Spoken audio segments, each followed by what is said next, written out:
So hey guys, welcome back to another video of Swallowed Star and I hope कि तुम लोग बहुत ही ज्यादा अच्छे और मजे में होगे। वीडियो में आगे बढ़ने से पहले कहना चाहूंगी कि अगर इससे पहले का एपिसोड अभी तक चेकआउट नहीं किया है तो पहले जाओ जाके उसे देख लो, वरना यहाँ तुम्हें कुछ समझ नहीं आने वाला। और अगर तुमने देख लिया है तो बिना किसी देर के आज की इस वीडियो को शुरू करते हैं। और वीडियो को स्टार्ट करने से पहले मैं बताना चाहती हूँ कि इस वीडियो में मैं 2 एपिसोड को कवर करने वाली हूँ। पिछले वीक का एपिसोड जैसे कि हमने अपलोड नहीं किया था वो, और आज जो लेटेस्ट एपिसोड आया है उसे मैं दोनों को एक साथ एक सिंगल वीडियो में एक्सप्लेन कर रही हूँ। सो होमीज, हमारे इस पार्ट की स्टार्टिंग भी वहीं से होती है जहाँ पर हमारा लास्ट पार्ट एंड हुआ था और हमने देखा था कि यहाँ पे लू फेंग का सामना सिल्वर आइज से हो जाता है, जो कि लू फेंग से कहने लगता है कि अगर जिंदा रहना चाहते हो तो चुपचाप वो सेंसर मेरे हवाले कर दो। अब यहाँ पे हम देखते हैं कि लू फेंग भी उसे देखता है और स्माइल करता है और कहने लगता है कि अगर तुम्हें ये चाहिए तो आओ मुझसे फाइट करो और उसे हासिल कर लो। यहाँ पे बस ये सुनना ही था कि वो एक जायंट सा पाम अटैक सीधा लू फेंग के ऊपर कर देता है, जो देखकर इमीडिएटली लू फेंग बीस्ट क्लोन और सीलिंग स्टार इन दोनों की पावर को कंबाइन करते हुए सीधा उस अटैक को काउंटर करना शुरू कर देता है, जिससे यहाँ पे एक बहुत बड़ा एक्सप्लोजन होता है और सभी लोग काफी दूर छिटक जाते हैं। लू फेंग भी समझ चुका था कि ये जो सिल्वर आइज है ये कोई उसका ऑर्डिनरी ओपोनेंट नहीं है, साथ ही इसका जो डिवाइन सेंस है वो एक वर्ल्ड मास्टर से 10 मिलियन टाइम्स ज्यादा पावरफुल है। यहाँ पे लू फेंग को खतरा महसूस होता है तो वो इमीडिएटली यहाँ से एस्केप करना शुरू कर देता है, लेकिन यहाँ पर ये अपनी दूसरी चाल चलता है और अपने डोमेन को एक्टिवेट करते हुए वहाँ के टाइम को कम्प्लीटली फ्रीज कर देता है, जिसके चलते लू फेंग बिल्कुल भी आगे नहीं बढ़ पाता। जिसके बाद वो अपना फिंगर ऑफ डेथ भी उसकी तरफ बढ़ा देता है और इसके बारे में एक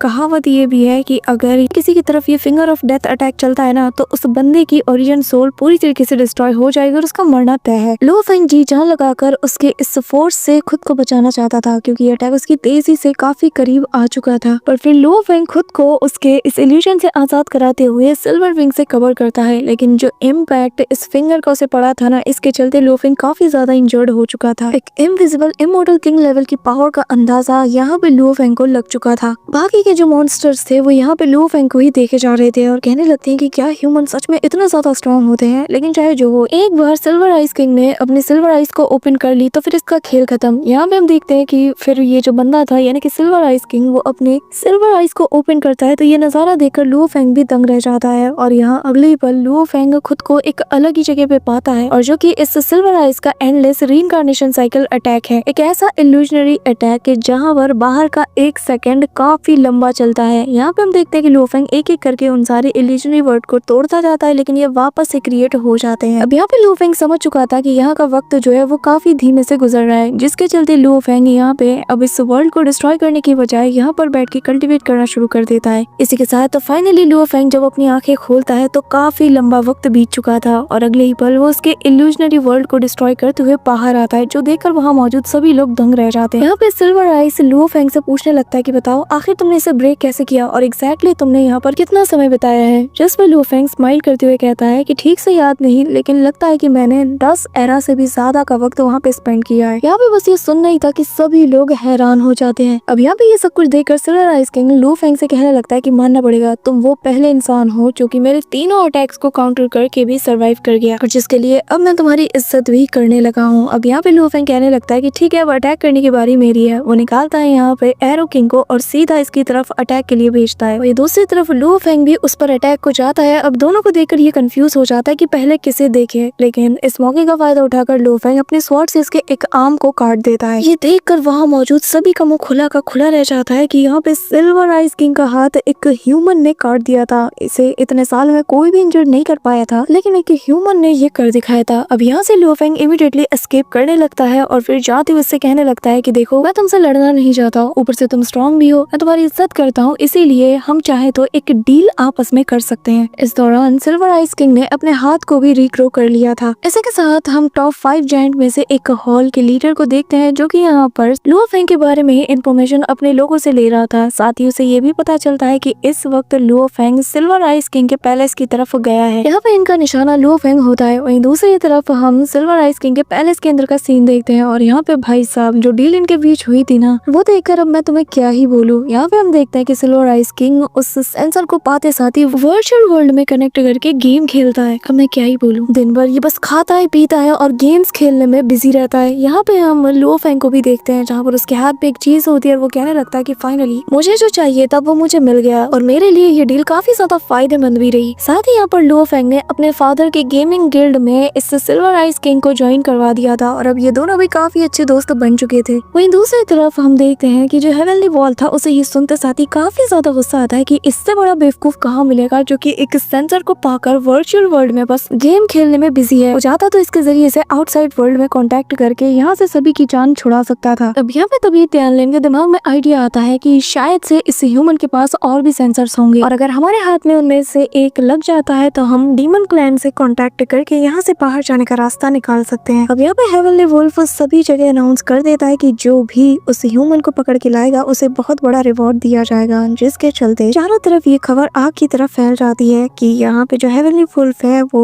उस ह्यूमन को काफी वक्त से ढूंढ रहा है और उसने इसके सिर पे एक बहुत बड़ा रिवॉर्ड भी रखा है। साथ ही ये बात भी फैलती है कि जो भी उसे पकड़ के लाएगा उसे न सिर्फ रिवॉर्ड दिया जाएगा बल्कि उसे इटर्नल प्रोटेक्शन भी प्रोवाइड कराई जाएगी। अब ये सुनते साथ ही सभी लोग काफी ज्यादा एक्साइटेड हो जाते हैं क्योंकि अगर इटर्नल प्रोटेक्शन मिल गई तो मतलब कि इस आइस प्रिजन में इनके तो मजे ही मजे हैं, कोई भी इन्हें टच तक नहीं कर पाएगा। इसी दौरान हम लू फेंग को देखते हैं जो कि वर्चुअल वर्ल्ड में केओस सिटी लॉर्ड से कांटेक्ट करता है और उन्हें बताता है कि वो यहाँ इस आइस प्रिजन के अंदर ही अपने न्यू टेक्निक को फॉर्म करेगा जिसका नाम है ब्राइट मून स्ट्रेटजी। अब यहाँ पे केओस सिटी लॉर्ड बताने लगते हैं कि जो 10,000 डायग्राम है ये स्पिरिट मास्टर के पैथ को बिलोंग करती है और रही बात ब्राइट मून स्ट्रेटजी टेक्निक की तो ये वॉरियर पैथ को बिलोंग करती है और जिन्हें एक साथ सीखना काफी ज्यादा रिस्की हो सकता है, इसलिए वो उसे सजेस्ट करते हैं कि उसे सिर्फ एक पैथ पे फॉलो करना चाहिए और वो है वॉरियर पैथ। साथ ही लू फेंग को ये भी पता चलता है कि वॉरियर पैथ को फॉलो करने के बाद ही वो डिवाइन बीस्ट जैसा बन पाएगा, जिसके चलते वो कंफ्यूज हो चुका था क्योंकि उसके जो दूसरे मास्टर यानी कि एल्डर चुओसान उनके जो दिए गए टेक्निक्स और जो स्टार टावर है उसे कंट्रोल करने के लिए स्पिरिचुअल पैथ का फॉलो करना ज्यादा जरूरी है। लेकिन यहाँ पे केओस सिटी लॉर्ड तो उसे कहने लगते हैं कि तुम्हें वॉरियर पैथ को फॉलो करना चाहिए। लू फेंग यहाँ पे कंफ्यूज था क्योंकि उसे उस 9 ट्राइब्यूशन सीक्रेट टेक्निक को भी जानना था, साथ ही स्टार टावर को भी वो पूरी तरीके से कंट्रोल भी करना चाहता है, इसके लिए ये बहुत ज्यादा जरूरी था। यहाँ पे वो काफी ज्यादा सोचता है और फिर डिसाइड करता है कि चाहे जो हो जाए वो दोनों पैथ को साथ में कल्टीवेट करेगा, साथ में उन्हें समझेगा और अगर इस दौरान उसे लगता है कि किसी एक पैथ में उसे समझने में दिक्कत आ रही है या मुश्किलें हैं तो वो उस पैथ को वहीं पे छोड़ देगा। अब यहाँ पे केओस सिटी लॉर्ड उसके इस जवाब को सुनकर बिल्कुल भी सेटिस्फाइड नहीं थे, लेकिन यहाँ पे लू फेंग उन्हें कि मास्टर चाहे जो हो जाए मैं एक बार ट्राई तो जरूर करूंगा क्योंकि मैं बाद में आगे चल के ये रिग्रेट नहीं करना चाहता कि काश मैंने इस पैथ को चूज ना किया होता। इसी के साथ केओस सिटी लॉर्ड मान जाते और कहने लगते हैं कि तुम्हें जो सही लगे तुम करो, बस कभी भी हार मत मानना। इसी के साथ वक्त बीतता चला जाता है और लू फेंग अपने इनर वर्ल्ड में इन दोनों पैथ्स को फॉलो करना शुरू कर देता है, जहाँ पे वो सबसे पहले ब्राइट मून स्ट्रेटजी को परफॉर्म करता है। ऐसे ही करते करते फिर स्पिरिचुअल पैथ को भी फॉलो करता है और ऐसे ही वक्त तेजी से बीतता चला जाता है और लू फेंग पहले से ज्यादा स्ट्रॉन्ग बन चुका था। वो अपने दोनों अटैक्स का यूज करता है और इससे इतना मैसिव इम्पैक्ट हम देखते हैं कि लिटरली लू फेंग यहाँ पे यूनिवर्स तक को स्लैश कर पा रहा था। और जब वो उस छोटी सी केव से बाहर निकलता है जहाँ पे ऑलरेडी बहुत से लोग उसे ढूंढ रहे थे तो वो आते साथ ही ब्राइट मून स्ट्रेटजी के न्यू फॉर्म को परफॉर्म करता है। अब हमें पता चलता है कि 2000 साल से भी ज्यादा का वक्त बीत चुका है जब से ये लोग लू फेंग को ढूंढ रहे हैं। वहीं दूसरी तरफ लू फेंग अब यहाँ पे अपनी दूसरी टेक्निक का यूज करता है और यहाँ पे फाइनली इन दोनों को करने के बाद वो कहने लगता है कि इतने सालों बाद मैंने दोनों ही टेक्निक के सेकंड मूव्स को बहुत ही अच्छे से परफॉर्म कर लिया है और अब मैं इनकी परफॉर्मेंस से काफी ज्यादा सेटिस्फाइड हूँ। यहाँ पे हम एक मैकेनिकल से क्रिएचर को देखते हैं जो कि दिखने में किसी रैट जैसा लग रहा था और वो आते साथ ही लू फेंग को देखने लगता है और कहने लगता है कि मैं यहाँ पर हमारे आइस वुल्फ की तरफ से तुम्हें इन्वाइट करने आया हूँ, वो तुमसे मिलना चाहते हैं। जिसके बाद वो मन में कहता है कि क्या ये वही इंसान है जिसे कि हम लोग 2000 सालों से ढूंढते आ रहे हैं। यहाँ पे लू फेंग समझ आता है कि स्काई वुल्फ कितना पावरफुल बीइंग है यहाँ इस आइस प्रिजन का, तो वो उस क्रिएचर को फॉलो करते हुए इसके पास पहुंच जाता है और वादे के मुताबिक स्काई वुल्फ उस क्रिएचर को देखते साथ ही कहने लगता है कि आज से हम तुम्हें इटर्नल प्रोटेक्शन प्रोवाइड कराएंगे और फिर वो उससे कहने लगता है कि आज से तुम यहाँ हमारे साथ रहोगे और तुम्हें कोई भी हाथ तक नहीं लगा पाएगा। जो सुनकर वो क्रिएचर खुशी खुशी यहाँ से चला जाता है। अब यहाँ पे लू फेंग सीधा मुद्दे पे आता है और कहता है कि बताओ आखिर तुम मुझसे क्यों मिलना चाहते हो। स्काई वुल्फ सीधा उसे सारी बात बता देता है कि जैसा कि तुम जानते हो कि हम लोग यहाँ पे कितने सालों से फंसे हुए हैं और हम उस सेंसर के जरिए से बाहरी दुनिया से कनेक्ट करके उनकी हेल्प चाहते हैं ताकि हम यहाँ से निकल पाए। यहाँ पे लू फेंग सीधा और साफ बात कह देता है कि मैं ऐसा कभी भी नहीं कर सकता क्योंकि तुम लोग डीमन क्लैन से बिलोंग करते हो और बाहर डीमन और ह्यूमन के बीच में इटर्नली वॉर चल रही है और मैं कभी भी नहीं चाहूंगा कि डीमन क्लैन की ताकत बढ़ जाए। जो सुनकर यहाँ पे जो टियानलिन था उसे काफी ज्यादा गुस्सा आता है और वो कहने लगता है कि अगर तुम्हें अपनी मर्जी से हमें नहीं दोगे ना तो हमारे पास और भी अदर तरीके हैं। जिस पर लू फेंग कहने लगता है कि इस बात की क्या गारंटी है कि तुम लोग बाहर निकलकर हमारे ह्यूमन रेसेस पे हमला नहीं करोगे और दूसरी बात आखिर तुम डीमन क्लैन से कांटेक्ट करके क्या कहोगे। जिस पे वो बंदा बताने लगता है कि मैं डीमन क्लैन से कांटेक्ट करके उनकी हेल्प मांगूंगा कि वो लोग जल्द से जल्द मुझे यहाँ से बाहर निकाले, साथ ही हमारे लोगों को, और फिर मैं यहाँ से आजाद हो जाऊंगा। और हाँ, अगर तुम मुझे ये दे देते हो ना तो इसके बदले में मैं तुम्हें एक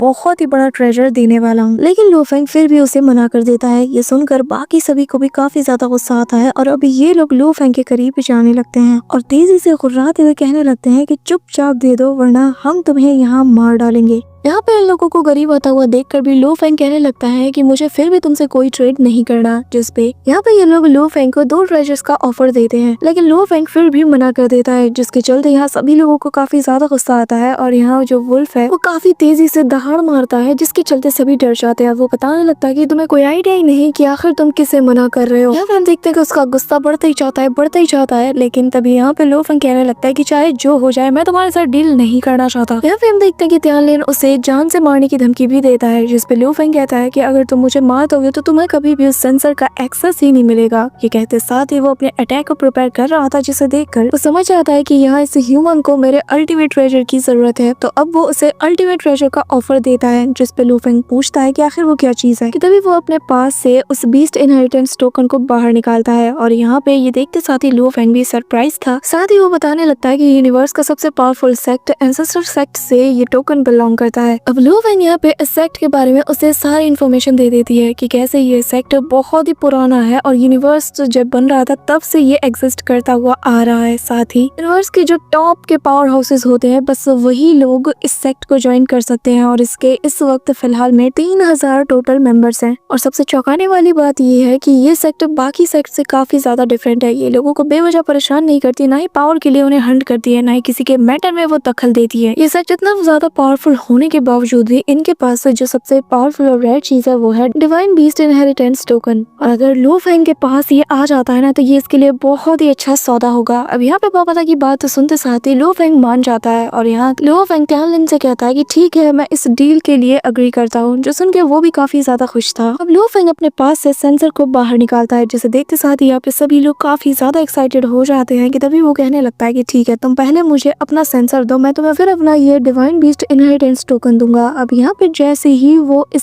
सेंसर को लेकर इसे चेक करता है तो उसे इसका एक्सेस नहीं मिलता, जिस वजह से इसे काफी ज्यादा गुस्सा आता है। लेकिन लो फेंग कहने लगता है कि इसमें गुस्सा करने वाली कोई बात नहीं, मैं जानता हूँ कि तुम कितना ज्यादा चालाक हो, तुम्हें एक बार एक्सेस मिल गया फिर तो तुम अपना काम कर लोगे और तुम्हें जिस क्लैन के साथ भी कॉन्टेक्ट बनाना है बना के वापस आ जाओगे, तो फिर ये डील किस बात की। यहाँ पे उसकी बात सुनकर इसे काफी ज्यादा गुस्सा आता है। लेकिन लो फेंग फिर वो मुद्दे की बात करता है और कहता है कि तुम मुझे पहले अपना टोकन दो, उसके बाद मैं तुम्हें इसका एक्सेस दूंगा। यहाँ पे हम देखते हैं कि तियानलिन मना कर देता है, कहने लगता है कि मुझे तुम पर यकीन नहीं, अगर तुम यहाँ से भाग गए तो। जिसपे लो फेंग इसकी फिरकी लेते हुए कहने लगता है कि तुम तो यहाँ के किंग हो और तुम्हें ये लगता है कि मैं तुम्हारे इलाके से बचकर निकल सकता हूँ और तुम अपने ही टेरिटरी में अपने दुश्मन को निकलने से रोक नहीं सकते हैं। यहाँ पे ये सुनकर उसकी बोलती बंद हो जाती है और लो फेंग यहाँ से जाते हुए कहने लगता है कि ठीक है फिर अगर तुम्हें इतना ही ज्यादा प्रॉब्लम है तो फिर हम इस डील को करते ही नहीं। ये कहते हुए वो उस सेंसर को उछालते हुए यहाँ से जाने लगता है और फिर कहने लगता है कि वैसे मैं एक बात बताना चाहता हूँ, आखिर तुम इस इनहेरिटेंस टोकन का करोगे क्या? तुम्हें अगर यहाँ से निकलना है तो तुम्हें सेंसर की जरूरत पड़ेगी। यहाँ पे हम देखते हैं कि लो फेंग को जाता हुआ देखकर तियानलिन अपना इरादा चेंज कर लेता है और फिर उसे टोकन दे देता है और कहने लगता है कि एक बात याद रखना, अगर तुमने अपना वादा तोड़ा ना तो फिर मैं तुम्हें छोड़ूंगा नहीं, मैं तुम्हारे नाम का बाउंटी पोस्टर निकालूंगा और जिसके बाद इस आइस प्रिजन में तुम कहीं पे भी छुप नहीं पाओगे। लो फेंग जैसे ही उस टोकन को लेता है उसे चेक करने के बाद वो उस सेंसर को भी इसे दे देता है। अब यहाँ से लो फेंग निकल जाता है, लेकिन लो फेंग अच्छे से जानता था कि ये टोकन बहुत ज्यादा रेयर है और एक सेंसर के बदले इसे ट्रेड करना सच में घाटे का सौदा है, और जिसका मतलब ये है कि तियानलिन और उसके साथ ही उसके पीछे वापस जरूर आएंगे। हम देखते हैं कि जो तियानलिन है वो भी काफी ज्यादा खुश था इन सब चीजों से और वो भी प्लान बना चुका था कि एक बार यहाँ का काम हो जाए उसके बाद वो अपना टोकन वापस लेके रहेगा। इसी के साथ हमें स्काई वुल्फ पैलेस के अंदर का सीन दिखाया जाता है, जहाँ पे आइस वुल्फ क्लैन का एक बंदा उसे बताने लगता है कि मास्टर आपका बहुत ही पुराना डिसाइपल तियानलिन, उसने अभी अभी हमसे कांटेक्ट किया है, वो इस वक्त आइस प्रिजन के अंदर मौजूद है न जाने कितने सालों से, लेकिन वो तब भी खुद को ट्रेन करके और बिना किसी की निगरानी के वो ऑलरेडी इनविजिबल किंग लेवल पे पहुंच चुका है। लेकिन यहाँ पे जो आइस वुल्फ किंग है वो बताने लगता है कि मैं उसे उसके उसके बारे में ऑलरेडी सब कुछ पता है। अगर वो हमारे इस आइस वुल्फ क्लैन का मेंबर ना होता तो मैं उसे कभी भी बचाने नहीं चाहता। उसने उस टोकन का डील करके बिल्कुल भी ठीक नहीं किया। यहाँ पे ये सारी बातें सुनकर ये दूसरा वाला बंदा काफी ज्यादा शॉक था, लेकिन तभी आइस वुल्फ किंग बताने लगता है कि चाहे जो हो वो हमारे क्लैन का मेंबर है और मैं उसे खुद पर्सनली वहाँ से रेस्क्यू करने जाऊंगा। यहाँ पे हम देखते हैं कि ये सुनते साथ ही वो दूसरा बंदा काफी ज्यादा हैरान था और वो कहने लगता है कि मास्टर अगर आप ऐसा करते हैं तो ये तो बहुत ही अच्छा होगा और इससे त्यानलिंग हमेशा आपका एहसानमंद भी रहेगा। ये तो बहुत ही अच्छी बात है। अब यहाँ पे ये सुनते साथ ही बाकी के लोग भी एक्साइटेड हो जाते हैं, जिसपे वो जो मास्टर था वो बताने लगता है कि मैंने बहुत अरसे से उन दोनों को भी नहीं देखा है, शंग दाको को और पर्पल दाको को भी नहीं देखा है। देखते हैं कि आखिर इनमें कितना दम है। ये कहते साथ ही वो अपने पावर्स का यूज करता है। हम देखते हैं कि पूरा का पूरा ये जो पैलेस ही था ये अचानक से एक स्पेसशिप में पूरी तरीके से ट्रांसफॉर्म होने लगता है, जिसके बाद वो तेजी से उसी प्लेनेट की तरफ रवाना हो जाता है जहाँ पर कि आइस प्रिजन मौजूद था। अब यहाँ हम उसी प्लेनेट के अंदर यानी कि दाको क्लैन के लोगों को देखते हैं जहाँ पर ये लोग काफी ज्यादा मस्ती मजाक कर रहे थे। इनकी जिंदगी अच्छे से गुजर रही थी कि तभी यहाँ पर इन्हें एक जोर का झटका फील होता है। चारों तरफ का माहौल अफरा तफरी का हो चुका था। वहीं दूसरी तरफ हम देखते हैं कि जैसे ये लोग आसमान की तरफ नजरें दौड़ाते हैं तो ये लोग यहाँ पे स्टार पैलेस को देख पाते हैं जो कि इनके प्लेनेट के काफी ज्यादा करीब पहुंच चुका है। यहाँ पे हम देखते हैं कि अचानक से जैसे ही स्काई वुल्फ यहाँ अपीयर होता है वो अपनी पावर को रिलीज करता है और इन सभी को सप्रेस करते हुए कहने लगता है कि तुम्हारी इतनी हिम्मत है, तुम लोग स्काई पैलेस को अपनी नजरों के सामने देखकर भी मेरे सामने नहीं झुके। अब यहाँ पे उस प्रेशर के चलते सभी लोग घुटनों के बल आ चुके थे और यहाँ इनके क्लैन के जो दो सबसे ग्रेट वॉरियर्स है वो लोग भी जब इस नजारे को देखते हैं तो उनके स्पेसशिप को देखते साथ ही वो लोग कहने लगते हैं कि स्काई वुल्फ क्लैन का जो पैलेस है यही इनका अल्टीमेट ट्रेजर है जो कि जब मर्जी चाहे एक बहुत बड़े स्पेसशिप में ट्रांसफॉर्म हो सकता है। इस दौरान यहाँ पे ये लोग आते साथ ही तबाही मचाना शुरू कर देते हैं, जो देखकर क्लैन लीडर कहने लगता है कि अगर कोई बात है तो डायरेक्टली हमसे बात करो, इतनी ज्यादा तबाही मचाने की जरूरत नहीं है। ये सुनते साथ ही यहाँ पे जो स्काई वुल्फ क्लैन का लीडर था वो बहुत ज्यादा भड़क जाता है। वो कहने लगता है कि एक तो मैं यहाँ पे खुद आया हूँ, ऊपर से तुम्हारे लोग मुझे देखते साथ ही घुटनों के बल नहीं आ रहे, ये लोग मुझे सरेआम डिसरिस्पेक्ट कर रहे हैं और तुम मुझसे इस बात के लिए सफाई मांग रहे हो। या फिर ये कहते साथ ही वो सिंगल अटैक से ही बहुत से प्लैनेट्स को वापस से इनके प्लैनेट की तरफ थ्रो करता है, जिसके चलते यहाँ पे और ज्यादा एक्सप्लोजन्स होते हैं। जिसके बाद वो कहने लगता है कि मेरे आइस वुल्फ क्लैन का एक बंदा जो कि तुम्हारे आइस प्रिजन में ट्रैप है, मैं चाहता हूँ कि तुम उसे और उसके साथियों को यहाँ से अभी के भी आजाद कर दो। यहाँ पे ये सुनते साथ ही ये लोग बिल्कुल भी देरी नहीं करते, क्योंकि अगर एक और पल इन लोगों ने देरी की तो इनका प्लेनेट भी ये डिस्ट्रॉय कर सकता है। तो वो इमीडिएटली यहाँ पे त्यानलिंग और उसके साथियों को आजाद कर देते हैं। यहाँ पे त्यानलिंग बाहर आते साथ ही काफी ज्यादा खुश हो जाता है और लीडर को जब देखता है तो उसे रिस्पेक्ट देकर उसका शुक्रिया अदा करता है। अब सभी को लग रहा था कि मामला यहीं पे सेटल हो जाएगा, लेकिन नहीं। तभी यहाँ पे ये बंदा कहने लगता है कि मैं एक ह्यूमन को भी उस आइस प्रिजन से बाहर निकालना चाहता हूँ। लेकिन यहाँ पे हम देखते हैं कि वो जो लेडी थी वो यहाँ पे उस ह्यूमन को यानी कि लू फेंग को अपने आइस प्रिजन से आजाद नहीं कराना चाहती। तो वो झूठ बोल देती है और कहती है कि आपको गलतफहमी हुई है, ऐसा कोई ह्यूमन यहाँ मौजूद नहीं। ये सुनकर आइस वुल्फ किंग को और ज्यादा गुस्सा आता है। वो कहने लगता है कि अच्छा, लगता है कि तुम लोगों ने उस ह्यूमन बीइंग से कोई डील की हुई है, इसी वजह से तुम लोग उसे मेरे हवाले सौंपना नहीं चाहते और इसी के चलते उस ह्यूमन में अब मेरा इंटरेस्ट और ज्यादा बढ़ता जा रहा है। तुम लोग इसके साथ मिले हुए हो सकता है कि शायद ये ह्यूमन बीइंग का कोई बहुत ही पावरफुल पावर हाउस है और जिससे कि अगर कुछ हो गया तो ह्यूमन रेस खतरे में आ सकती है। यहाँ पे हम देखते हैं कि वो मनी मन बहुत कुछ प्लान करने लगता है और इनसे कहने लगता है ठीक है, अगर तुम लोग नहीं बताते ना तो मुझे फिर ये रास्ता अपनाना ही होगा। ये कहते साथ ही वो यहाँ पर अपनी पावर का यूज करते हुए इस प्लेनेट को ही डिस्ट्रॉय करने को आगे बढ़ता है, जिसके चलते यहाँ के लोग हवा में फ्लोट होने लगते हैं और एक एक करके यहाँ ये लोग बहुत बुरी तरीके से इंजर्ड होकर मारे जा रहे थे। कि तभी यहाँ पे आइस वुल्फ किंग कहता है कि मत बताओ मुझे, चुप रहो ऐसे ही और अपनी आंखों के सामने अपने पूरे के पूरे लोगों को मरता हुआ देखो। यहाँ पे अपने सिविलियंस को मरता हुआ देखकर इन दोनों को काफी ज्यादा बुरा लग रहा था। ये लोग ह्यूमन को यानी कि लू फेंग को उसके हवाले करने के लिए पूरी तरीके से प्रिपेयर थे, लेकिन ये लोग मजबूर थे क्योंकि ऊपर से कोई ऑर्डर नहीं आया था। और तभी एक वॉइस इन्हें सुनाई देती है जो कि इनसे कहने लगती है कि उसे अभी के अभी यहाँ से आजाद कर दो। और यहाँ पे ये सुन नहीं था कि ये लोग भी आनन फानन में यहाँ पे लू फेंग को आजाद कर देते हैं। यहाँ पे हम देखते हैं कि लू फेंग जो कि कल्टीवेट करने में बिजी था, जैसे ही वो अपनी आंखें खोलता है वो खुद को स्टार प्रिजन से बाहर पाता है और जैसे ही त्यानलिंग के ऊपर उसकी नजर जाती है तो वो समझ चुका था कि वो अब बाहर आ चुका है। लेकिन अगले ही पल यहाँ पे त्यानलिंग का जो मास्टर है वो लू फेंग को ही घूरे जा रहा था। अब लू फेंग उसकी पावर को देखकर ही समझ चुका था कि ये बहुत ज्यादा स्ट्रॉन्ग है और हो ना हो ये त्यानलिंग का ही मास्टर है, लेकिन ये काफी ज्यादा स्ट्रॉन्ग है, इसलिए फिलहाल लू फेंग इसका कुछ नहीं कर सकता था। पर वो काफी ज्यादा गुस्से में था। इसी दौरान त्यानलिंग उसे चिढ़ाते हुए कहता है कि ह्यूमन चुपचाप वो इनहेरिटेंस टोकन हमारे हवाले कर दो ताकि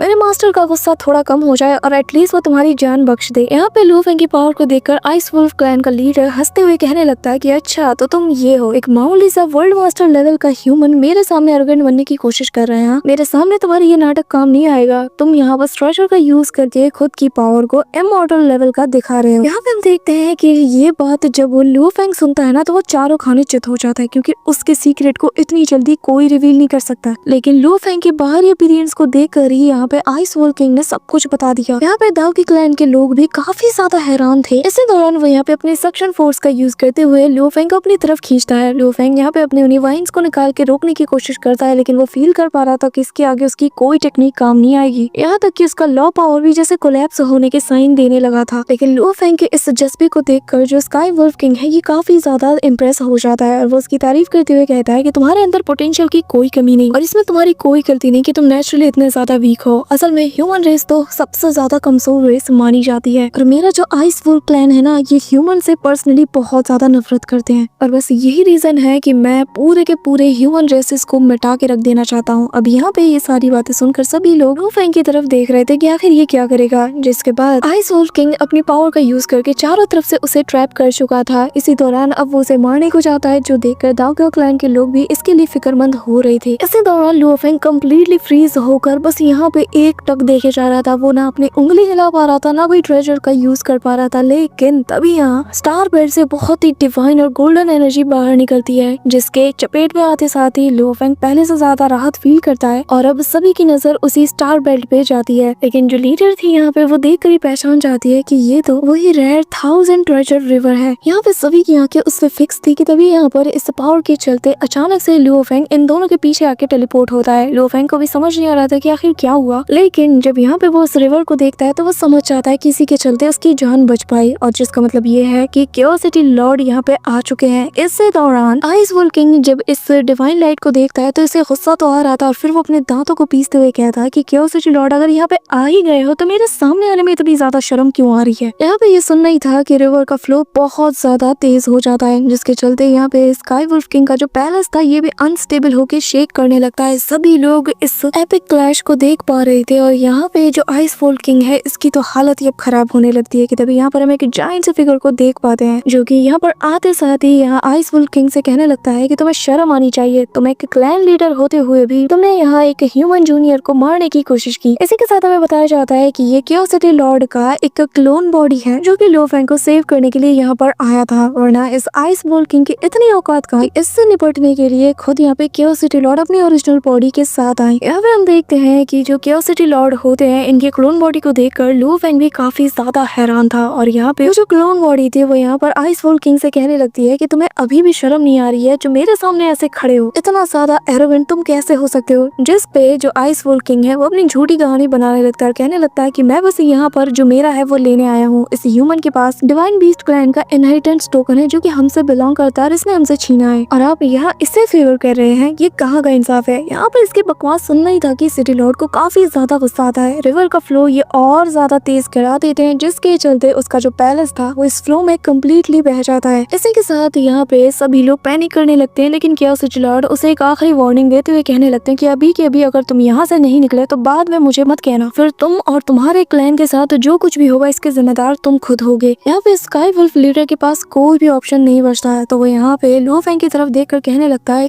कि blade river king city Lord के लिए तुम काफी ज्यादा इम्पोर्टेंट हो, वरना वो इस हद तक कभी नहीं जाता। लेकिन हाँ, याद रखना तुम्हारी किस्मत हमेशा अच्छी नहीं रहेगी। ये कहते साथ ही वो यहाँ से पूरे क्लैन मेंबर्स के साथ चला जाता है। यहाँ पे हम देखते हैं कि केओस सिटी लॉर्ड का क्लोन जाने से पहले दाओ क्लैन के लोगों से कहने लगता है कि तुम्हारा शुक्रिया कि मेरे डिसाइपल की बीते 2000 सालों से तुम लोगों ने ख्याल रखा, उसे प्रोटेक्ट किया। अब यहाँ पे वो लोग भी रिस्पेक्ट के साथ उसे ग्रीट करते हैं और फिर अगले ही पल केओस सिटी लॉर्ड का क्लोन यहाँ से डिसअपीयर हो जाता है। इसी के साथ हमें थोड़ी देर बाद का सीन दिखाया जाता है जहाँ पे लू फेंग केओस सिटी लॉर्ड के सामने मौजूद था और अभी भी ये रिवर फ्लो यहाँ पे मौजूद था और जो लू फेंग है वो केओस सिटी लॉर्ड से कहने लगता है कि मैं हैरान हूँ कि आखिर इसे मेरे सीक्रेट का कैसे पता चला। केओस सिटी लॉर्ड भी उसे बताने लगते हैं कि अब तुम्हारे लिए खतरा और ज्यादा बढ़ चुका है क्योंकि तुम्हारी पावर और तुम्हारा सीक्रेट रिवील हो गया है। कि तभी वो यहाँ के करीब आकर उसे कहने लगते हैं कि मुझे तुमसे उस टोकन के बारे में कुछ बातचीत करनी है और अब ये लोग आगे बढ़ते हैं तो यहाँ पे वो लू फेंग को बताने लगता है कि डिवाइन बीस्ट पाथ को फॉलो करने वाले कल्टीवेटर यूनिवर्स में बहुत कम मौजूद है, लेकिन तुम्हारे टीचर किंग टुयान और जो सेवन स्वॉर्ड किंग है ये दोनों भी ऐसे ही बंदे हैं जो कि इस पैथ को फॉलो करते हैं। साथ ही लू फेंग को ये भी पता चलता है कि ये जो बीस्ट है ये असल में एंसेस्टर सेक्ट से बिलोंग करते हैं और सेवन स्वॉर्ड किंग को भी अपने क्लैन की तरफ से एक टोकन मिला था ताकि ये और ज्यादा पावरफुल बन जाए। यहाँ पे Luo Feng chaos city Lord की बातों को समझ रहा था कि अगर किंग टुयान को भी ये टोकन मिल जाए तो ये उसके लिए बहुत ही अच्छा रहेगा। केओस सिटी लॉर्ड बताते हैं कि तुम्हारा टैलेंट भी काफी ज्यादा यूनिक है और उसके अकॉर्डिंग फ्यूचर में तुम्हें भी एक टोकन आसानी से मिल सकता है, लेकिन तुम्हारा टीचर किंग टुयान ये काफी ज्यादा डिफरेंट है। ये बस अपने दम पर इस पैथ को फॉलो कर रहा है और रिसोर्सेज पे ज्यादा डिपेंड नहीं रहता। लुओ फेंग यहाँ अपना फैसला कर चुका था और वो कहने लगता है कि मैं समझ गया, मैं खुद जाकर मास्टर किंग टुयान को ये टोकन देना चाहता हूँ। ये सुनकर केओस सिटी लॉर्ड कहने लगते हैं कि क्या तुम सच में श्योर हो कि तुम उसे देना चाहते हो, क्योंकि ये एक बहुत बड़ी अपॉर्चुनिटी है। लुओ फेंग यहाँ पे स्माइल करते हुए कहता है कि वो मेरे मास्टर है और अगर मैं किसी जरिए से उनके लिए हेल्प कर पा रहा हूँ तो ये मेरे लिए बहुत छोटी चीज है। मास्टर किंग टुयान ने मेरे लिए बहुत कुछ किया है और वैसे भी फ्यूचर में मुझे ये दूसरा मौका मिल सकता है, लेकिन मास्टर किंग टुयान के लिए मैं यहाँ पे कुछ करना चाहता हूँ। तो अगर आज मुझे ये मौका मिल रहा है तो मैं इस मौके को कैसे जाने दे सकता हूँ। यहाँ पे उसकी बातें सुनकर केओस सिटी लॉर्ड काफी ज्यादा हैरान था कि लुओ फेंग बिना किसी जेलसी के ये चीज खुशी खुशी किंग टुयान को देने जा रहा है। जिसके बाद वो उससे कहने लगता है कि तुम मास्टर और डिसाइपल के बीच का जो बॉन्ड है आज इसने मुझे भी हैरान कर दिया है और मैं सच में तुम दोनों के लिए काफी ज्यादा खुश हूँ। ये कहते साथ ही वो स्माइल करते हैं, जो देखकर लुओ फेंग भी काफी ज्यादा खुश था कि फाइनली वो अपने टीचर किंग टुयान के लिए कुछ करने वाला है। सो होमीज इसी के साथ हमारा आज का ये एपिसोड यहीं पे एंड होता है। So that's all for today guys. I hope कि तुम सबको आज की वीडियो काफी ज्यादा पसंद आई होगी। अगर हाँ तो वीडियो को लाइक करना, चैनल पे नए हो तो सब्सक्राइब करना। तो मिलते हैं नेक्स्ट वीडियो में, तब तक के लिए